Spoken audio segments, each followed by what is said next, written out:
Yang dihormati Tuan Pengurusan Majlis, Barisan Panel Hakim yang arif lagi saksama, rakan seperjuangan serta hadirin dan hadirat yang saya kasihi sekalian. Assalamualaikum dan salam sejahtera dan salam Malaysia Madani.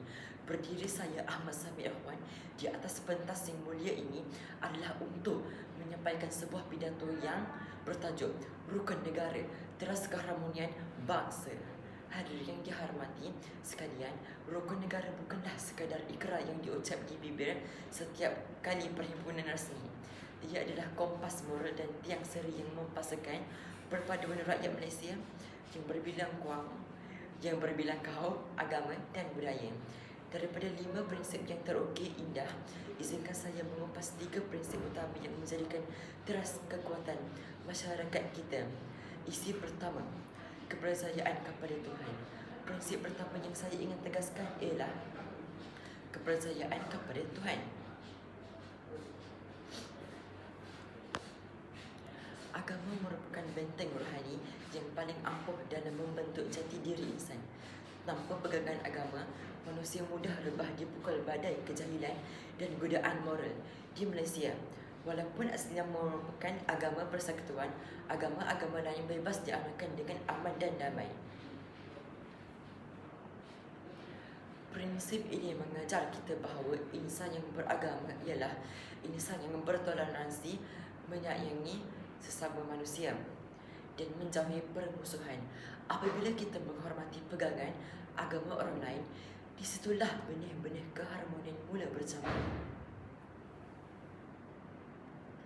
Hadirin sekalian, prinsip kedua yang menjadi benteng kedamaian negara kita ialah keluhuran perlembagaan. Perlembagaan merupakan undang-undang tertinggi negara. Ia adalah perjanjian sosial yang mengikat hati dan jiwa seluruh warga Malaysia tanpa mengira warna kulit atau keturunan. Keluhuran perlembagaan menuntut kita untuk patuh dan menghormati hak-hak yang telah diletakkan, hak kebebasan, hak kesaksamaan dan hak keadilan. Tanpa kefahaman terhadap keluhuran perlembagaan, kestabilan negara boleh goyah akibat perselisihan faham. Oleh itu, menjunjung tinggi perlembagaan adalah kunci agar negara kita kekal aman, berdaulat dan dihormati di persada dunia. Seterusnya, prinsip ketiga yang membentuk kepribadian bangsa kita ialah kesopanan dan kesusilaan. Dalam era modernisasi dan dunia digital tanpa sempadan ini, nilai budi bahasa dan kesopanan semakin teruji. Prinsip ini mengingatkan kita supaya sentiasa menjaga tutur kata, tingkah laku dan adab sopan dalam pergaulan seharian, sama ada di dalam nyata maupun di media sosial. Budi bahasa yang tinggi adalah lambang kematangan sebuah bangsa.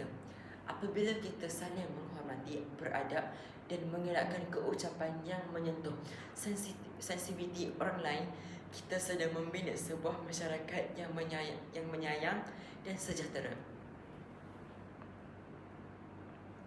Hadirin dan hadirat sekalian, kesimpulannya, 3 prinsip ini, kepercayaan kepada Tuhan, keluhuran perlembagaan serta kesopanan dan kesusilaan, bukanlah segar teori dalam buku teks, tetapi merupakan resepi kejayaan negara kita.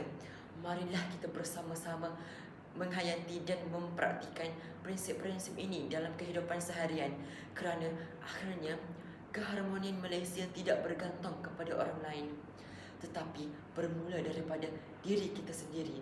Sebelum saya mengundurkan diri, izinkan saya menyampaikan seuntai pantun. Bunga melati dihias indah, mekar setawan penyeri desa. Rukun negara janganlah diubah, teras berpaduan rakyat sejahtera. Sekian sahaja daripada saya. Wabillahi taufiq wal hidayah. Wassalamualaikum warahmatullahi wabarakatuh dan terima kasih.